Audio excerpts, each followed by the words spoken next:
The beauty of the night on Kondo Kondo was superb. The sun went down, and the afterglow flashed across the sky in crimson, purple, and gold, leaving it a deep violet purple, with the great stars hanging in it like moons, until the moon herself arose, lighting the sky long before she sent her beams down on us in this valley. As she rose, the mountains hiding her face grew harder and harder in outline, and deeper black, while those opposite were just enough illuminated to let one see the wefts and floating veils of blue-white mist upon them. And when at last, and for a short time only, she shone full down on the savage foam of the Alemba, she turned it into a soft silvery mist.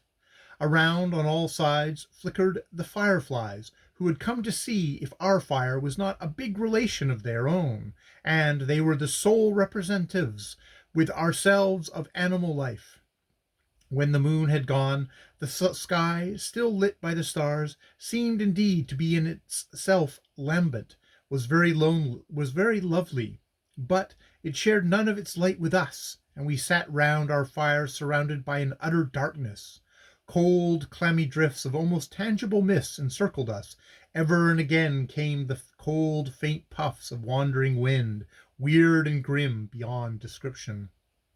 I will not weary you further with details of our ascent of the Ogwe Rapids, for I have done so already sufficiently to make you understand the sort of work going up them entails, and I have no doubt that, could I have given you a more vivid picture of them, you would join me in the admiration of the fiery pluck of the few of Frenchmen who traverse them on duty bound. I personally deeply regret it was not my good fortune to meet again the French official I had the pleasure of meeting on the Eclair. He would have been truly great in his description of his voyage to Frownsville. I wonder how he would have done his unpacking of canoes and his experiences on Kondo Kondo, where, by the by, we came across many of the ashes of his expedition's attributive fires. Well, he must have been a pleasure to Frownsville, and I hope also the good fathers of Lesterville, for those places must be just slightly sombre for Parisians.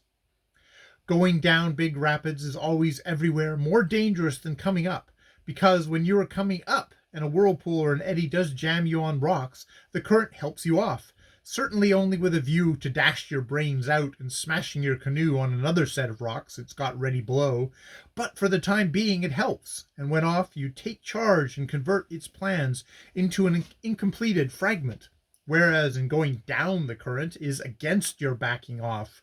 Mabeau had a series of prophetic visions as to what would happen to us on our way down, founded on reminiscence and tradition. I tried to comfort him by pointing out that, were any one of his prophecies fulfilled, it would spare our friends and relations all funeral expenses, and, unless they went and wasted their money on a memorial window, that ought to be a comfort to our well-regulated minds.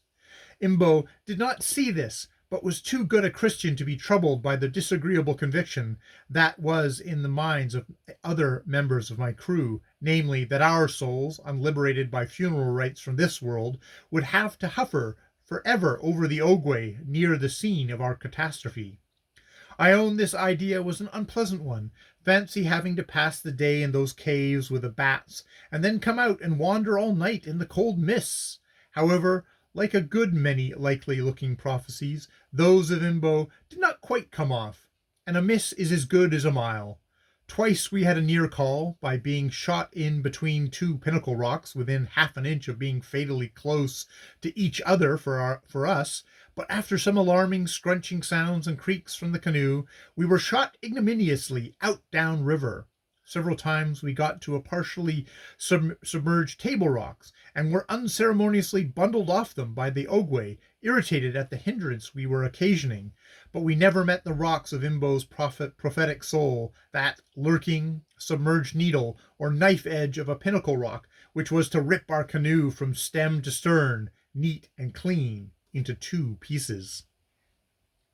The course we had to take coming down was different to that we took coming up. Coming up, we kept as closely as we might to the most advisable bank, and dodged behind every rock we could to profit by the shelter it afforded us from the current. Coming down, fallen tree-fringed banks and rocks were converted from friends to foes. So we kept with all our power in the very center of the swiftest part of the current to avoid them. The grandest part of the whole time was coming down below the Lemba, where the whole great Ogwe takes a tiger-like spring for about half a mile, I should think, before it strikes a rock reef below. As you come out from among the rocks in the upper rapid, it gives you, or I should perhaps confine myself to saying it gave me, a peculiar internal sensation to see that stretch of black water shining like a burnished sheet of metal sloping down before one at such an angle. All you have got to do is to keep your canoe head straight, quite straight, you understand. For any failure so to do will land you the other side of the tomb, instead of in a cheerful no end of a row with the lower rapids rocks. This lower rapid is one of the worst in the dry season. Maybe it is so in the wet too, for the river's channel here turns an elbow-sharp curve, which infuriates the Ogwe in a most dangerous manner. I hope to see the Ogwe next time in the wet season. There must be several more of these great sheets of water then over what are rocky rapids now. Just think what coming down over the ridge above Boko Boko will be like. I do not fancy, however, it would be ever possible to get up the river when it is at its height, with so small a crew as we were when we went and played our knockabout farce before King Death in his amphitheater in the Sierra del Crista. End of chapter 5.